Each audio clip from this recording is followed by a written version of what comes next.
Pirated SPG. Striktong patnubay at gabay ng magulang ang kailangan. Maaaring may masiselang tema, lengguwahe, karahasan, sexual, horror o droga na hindi angkop sa mga bata.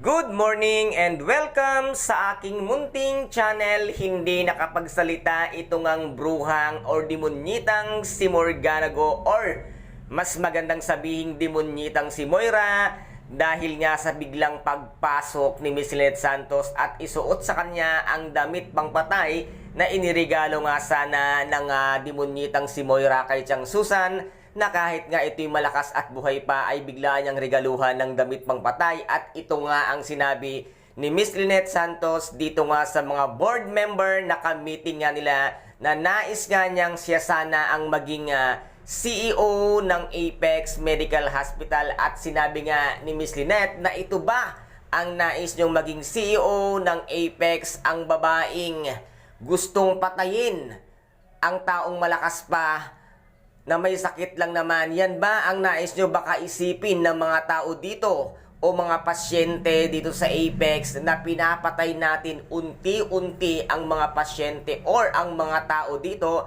At dito naman ay naging agree ang lahat nga ng ka-meeting ng demonyitang si Moira. At dito naman lahat sila ay talagang kumampi o nakuha ni Miss Lynette Santos ang simpatya ng mga ka-meeting ng demonyitang si Moira. At tumayo naman itong si Madam Chantal na hindi na rin nakapagsalita at nabigla nga sa ginawa ni Miss Lynette Santos. At ngayon ay napangiti pa nga si Doc RJ dahil nga saktong-sakto ang pagpasok at pagdating nila. At ngayon nga ay iniwan sila at napahiya nga ng tuluyan ito ngang demonyitang si Moira. At sinabi pa nga niya dito na, Lynette, huwag mong i-brainwash ang mga tao dito sa meeting. At sinabi nga niya na hindi sila mga tanga at hindi ko sila brainwash dahil ikaw mismo ang nagapahiya sa sarili mo. Kaya ngayon wala na, nasira na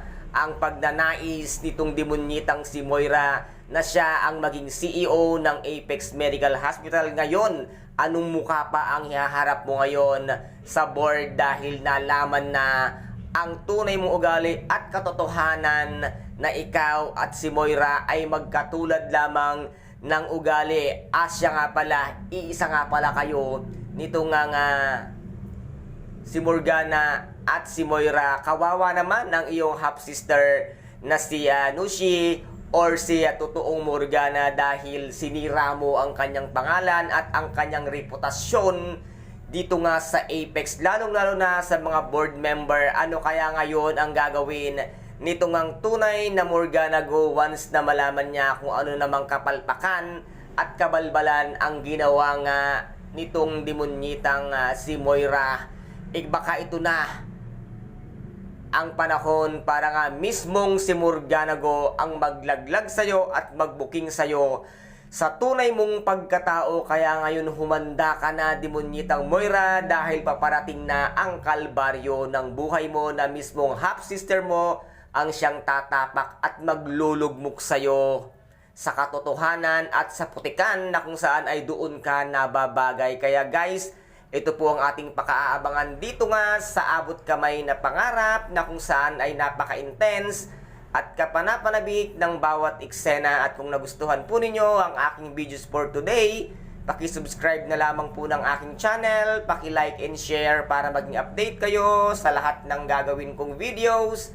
Maraming salamat po. Ingat, God bless, and bye-bye!